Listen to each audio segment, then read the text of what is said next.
Tiago, mudando de assunto Vamos agora. lá, Você vamos lá. foi criador, eu não sei se eu digo que você foi o criador ou se você era o grupo. Né? Um grupo que, naqueles tempos distantes, pré-pandemia, criou uma música e depois criou várias outras, até melhores, mas uma delas era uma música que só se ouvia ela no Brasil durante uns 15 dias, que era a Marcha do Japonês da Federal. Isso aí. A gente não pode tocar, né, Tiago? Tá o autor aqui, tá o dono da música aqui. Mas não tem ECAD no Japonês da Federal, tem? Tem. Tem ECAD? Tem, sabe por quê? Sabe que foi muito louco? Eu editei essa música com os irmãos Vitali, que são os editores das maiores marchinhas do Brasil, me procuraram. E a gente não ganhou milhões de reais, mas ganhou uns 7 mil, vai. É mesmo?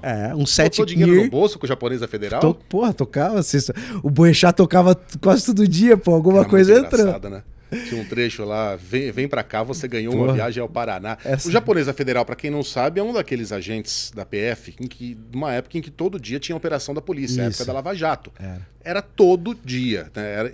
Ele era um carcereiro, acho, né? Ele tava entre os caras lá que faziam a operação, que 6 da manhã alguém enfiava a botina na porta de um político e o japonês estava sempre lá.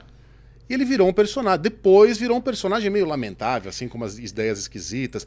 Tentou ser político, não conseguiu, escreveu um livro. Ele virou uma figura que foi acolhida por um dos lados dessas... E a gente foi muito louco, porque a gente, na verdade, a proposta depois do Japonês da Federal é falar, bom, o que a gente faz com isso, de verdade?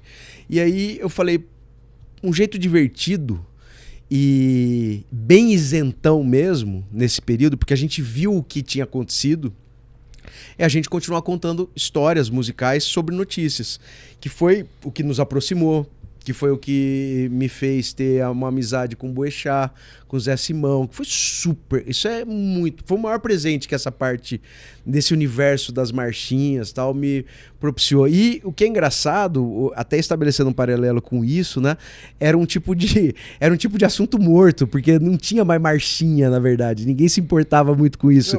E ela acabou virando uma tipo de Juca interlocutora. Chaves dos novos tempos, né? Entendeu? Virou os uma menestréis do Brasil, ali que virou cantavam estranho. a política, né? Que a gente cantava noticiário, na verdade, né? O legal era o noticiário, né? E como o noticiário foi insano nesse período, a gente fazia bastante coisa mesmo. A gente quem? Quem são os marcheiros? Na verdade, eu escrevia bastante e o Daniel Battistoni acabou fazendo a parte musical e ele era um ótimo executor, é um ótimo executor, só que eu acho que ele nasceu e morreu assim também, tá tudo bem, entendeu? Dura quanto tempo? Uns 5 anos. E a gente fez muita coisa com a Band News, muita coisa. Foi. A gente fez muita... O japonês deu muita projeção, e aí quando o Japonês da Federal foi preso, a gente fez uma versão. Então, assim, quem ainda gostava da gente por um aspecto... Porque a música do Japonês da Federal, se parar pra interpretá-la, na verdade, é ele indo numa casa errada. Não é algo que o enaltecia como um cara muito eficiente. O cara tava dormindo o sono dos justos, né? Raiava o dia era quase 6. Escutei o barulhão, avistei o camburão... saí à porta, o japonês então falou, vem pra cá, você ganhou uma viagem ao Paraná. A música ele errou, porque depois eu falo, com o coração na mão, eu respondi, o senhor está errado, sou trabalhador, não sou lobista, senador ou deputado. Então ele foi errado na casa do cara. Não sei por que a galera gostou tanto da música, que eu tava falando de uma diligência errada. Eu nunca tinha me dado conta desse aspecto aí. Pra mim, eu sou trabalhador... Podia ser uma desculpa... É o que todo mundo fala. É o que todo mundo fala. Mas a brincadeira... Eu sou dos justos, eu teria um peso na consciência se eu tivesse desviado, mas o cara que desvia talvez não. Então, mas é por isso. O dormir o sono do justo era exatamente o que eu imaginei. Era uma brincadeira de carnaval, não era um... Por isso que eu falei, por isso que a gente fez a música isso. Quer dizer, porra, era uma música que era um cara que foi na casa do cara errado. E virou o que virou, e virou um símbolo. Banda, né? Era um grupo que era um grupo, a gente muitos fez discos, coisas muito legais, assim, nesse período.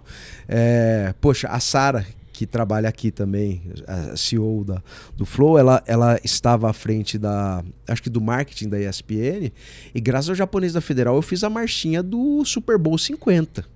Pô, puta negócio legal, foi muito legal. Então, assim, nos deu oportunidade. Eu saí na capa do Wall Street Journal, no carnaval. Do Wall Street Journal? Do Wall Street Journal, tem até Peraí, hoje. A gente precisa procurar isso aí. O que a gente coloca no Google pra achar isso agora? Sei lá, Japanese, Federal Japanese sei lá. Wall Street Journal. Wall Street Journal, te mando, juro por Deus, saiu na capa do Wall Street Journal. Então, assim, e o cara falou, ele falou, cara, os americanos não conseguiam entender. Ele falou, cara, é uma operação. Por que vocês levam isso pro carnaval e acontece o que aconteceu e tá tudo bem, tá tudo bem, tudo bem. Eu acho que sim, não sei também, acho que tá tudo bem. É verdade, né? É uma história para correspondente, sim, se você for pensar. Foi muito louco. É muito exótico. Imagina se numa operação, sei lá, que vai prender um político qualquer nos Estados Unidos, existe uma... Já não tem carnaval, quanto mais uma marchinha, mas alguém vai fazer um rock em homenagem àquele policial que tá sempre lá. Esse deboche, né? E era o deboche, porque assim, por isso que eu falei, tem gente que achava, eu tomo cuidado, mas não foi uma homenagem a ele, foi uma crônica. Mas também não é um deboche. Não é um deboche. Como é que é o nome? É isso, é a crônica de um momento musical, único que o Brasil de um teve. momento. E, poxa, é difícil entender isso, é difícil trazer isso pra realidade sem ser anacrônico, porque a gente sabe todo o desdobramento disso e como isso foi usado. Só que o impacto foi muito forte no nosso cotidiano inteiro, né? O noticiário era só isso, mas não era que o noticiário era só isso, derrubava um monte de redação. O cara ia pra redação achando que ia dar uma notícia, 2 minutos depois prenderam não sei quem, acabou, não cai, vamos falar de... Não era uma escala eram escalas de acontecimentos muito malucos.